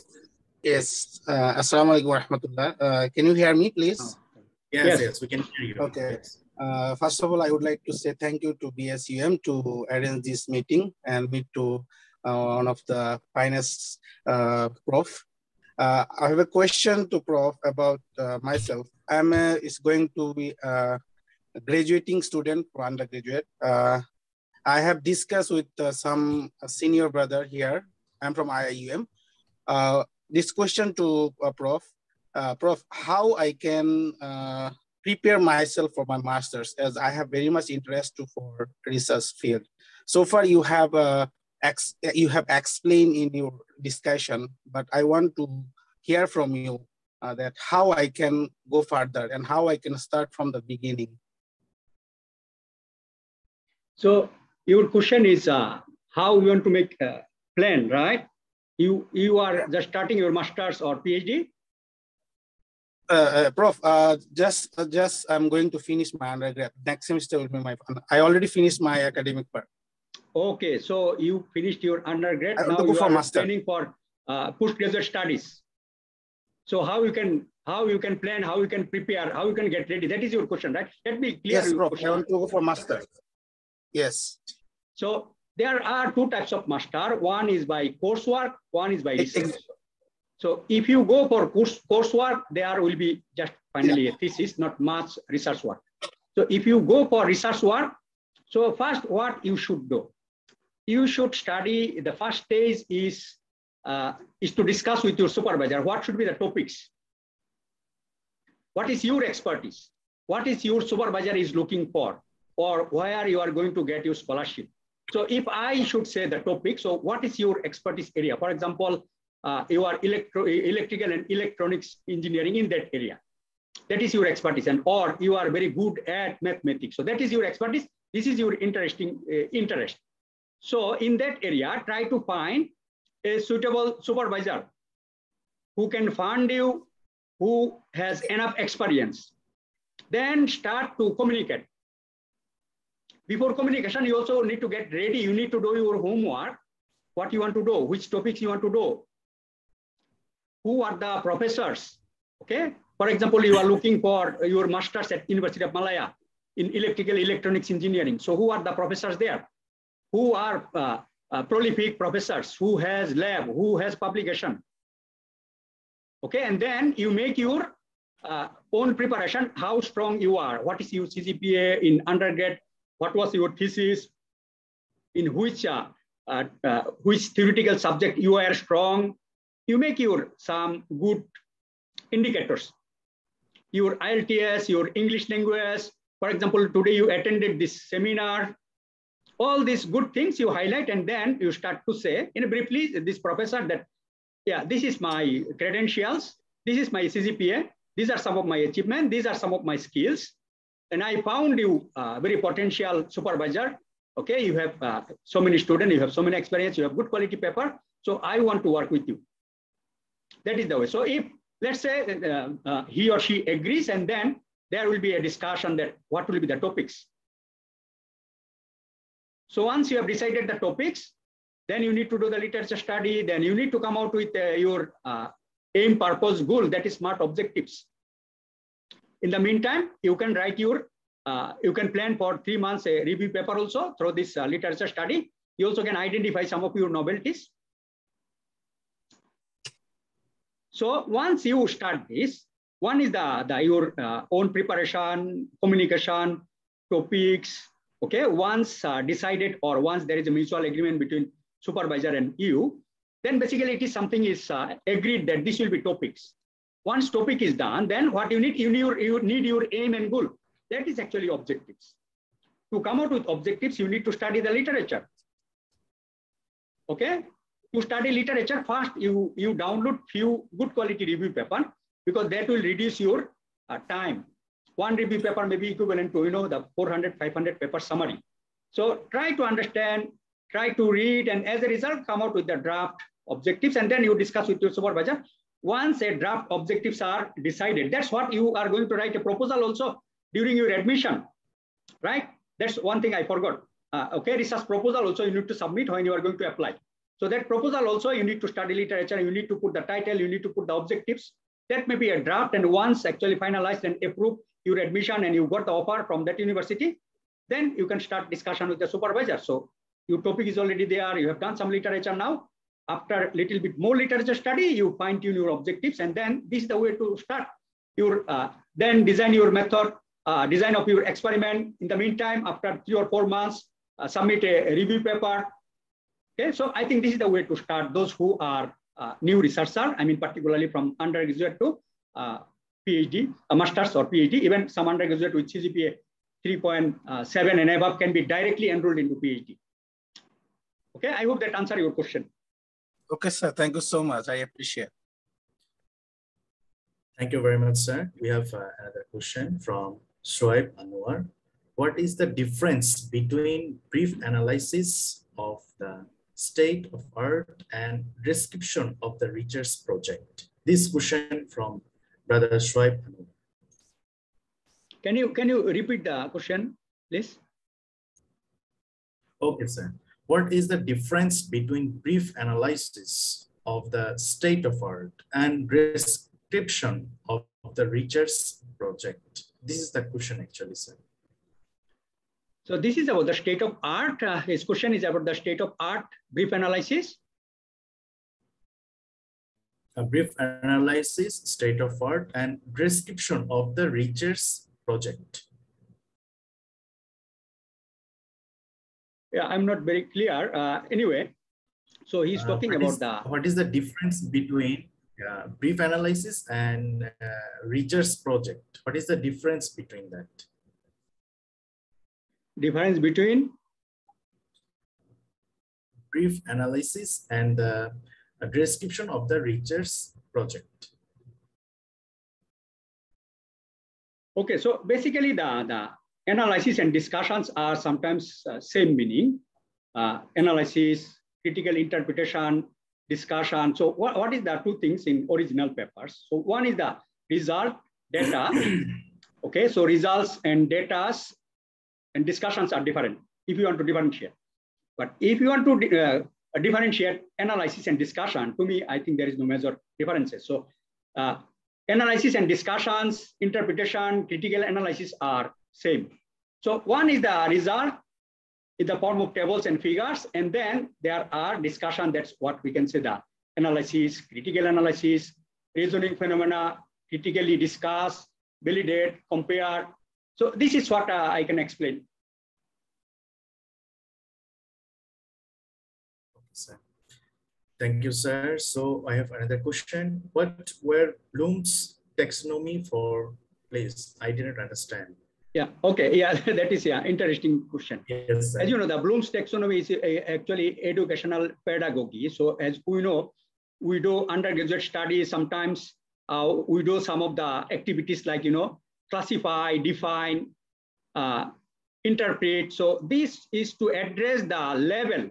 Okay, at undergraduate level, you can, your activities, your achievement, your contribution, your outcome, attributes can be, the analysis lower level. But when you are doing PhD, so it should have depth and breadthness. For example, you are a PhD student. So your objective should be something like modeling, validation, okay, critical analysis, very high level or depthness. So that one to indicate, actually some researchers don't know how to do that. So that's why, sorry, the Bloom's pedagogy actually will help you to address. As you can see, it has level, bottom level to higher level, or from leftmost to rightmost. So at the leftmost is actually the very low level, define, classify. Whereas if you go the extreme right level, all those are evaluate, analyze, very high level, meaning that your objectives, your project, your thesis is very high level, very depth level. Those basically will also be, the wow factor, world class, highly novel, so those are the reason basically these Bloom's taxonomies are shown here so that you can select. So if you select classify, so this is very low level. Whereas if you select some of the keyword, for example, validation, comparison, discussion, that is very high level. So your work will be in breadth and depth. Hope that answered your question. Thank you very much, sir. So there is no question right now. So now we can go the photo session. Could you open the camera, all of the participants, please open the camera. I'm going to take some photo. All right. Smile, please. Yes.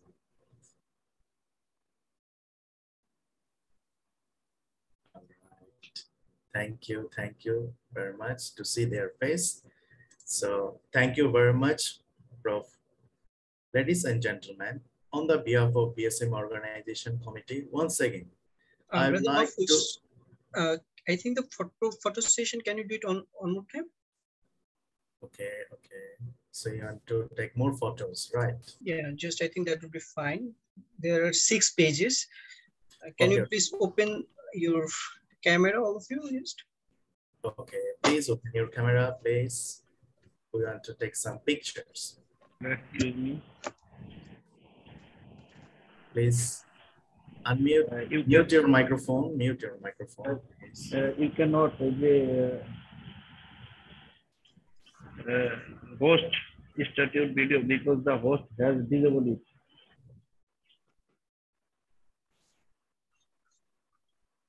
I cannot open my camera. All right. You can try. If okay, no problem. If okay, okay. If not okay, no problem. But you can try. I again try, but not solution that Okay. this problem. No problem. No problem. Thank you very much for your time. All right, Mr. Alangirishan, okay? I think just give us 1 more minute because there is 6 pages.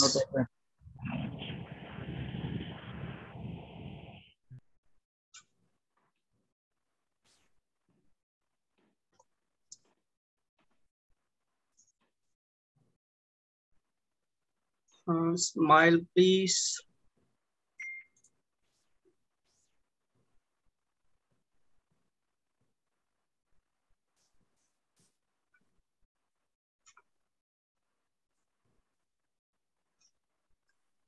Okay, Brother Mahfouz, you can continue.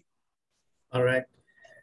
Thank you very much, Professor, and ladies and gentlemen. On the behalf of BSM Organization Committee, once again, I'd like to thank you all actively participating in this webinar.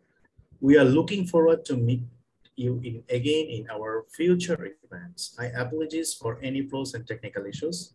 With that, I'm Rahman Mahfouz, singing of this, wishing all the best.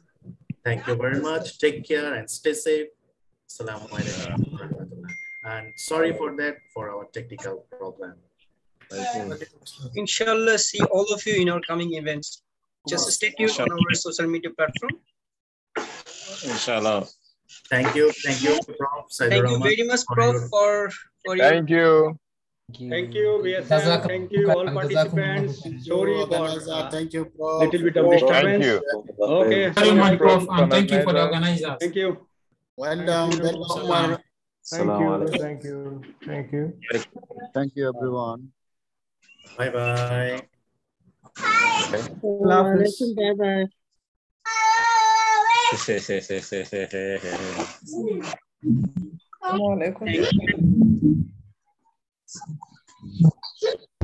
Thank you, Professor Saidur Rahman.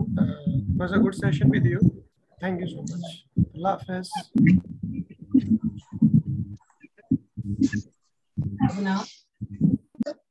Looking forward to seeing all of you, inshallah.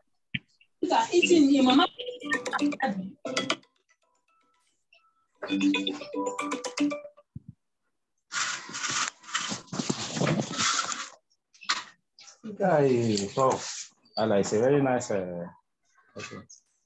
motivation. How would we?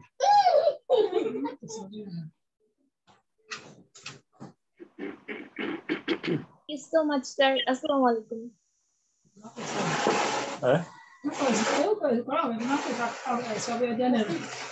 No, it's not. It's a sign.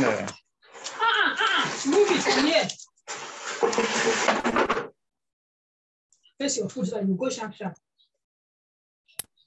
No, which one?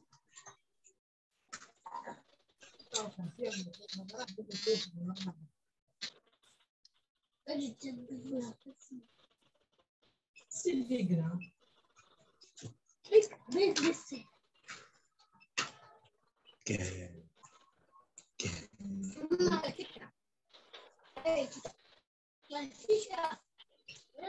Nhưng mà cả bạn đúng không này?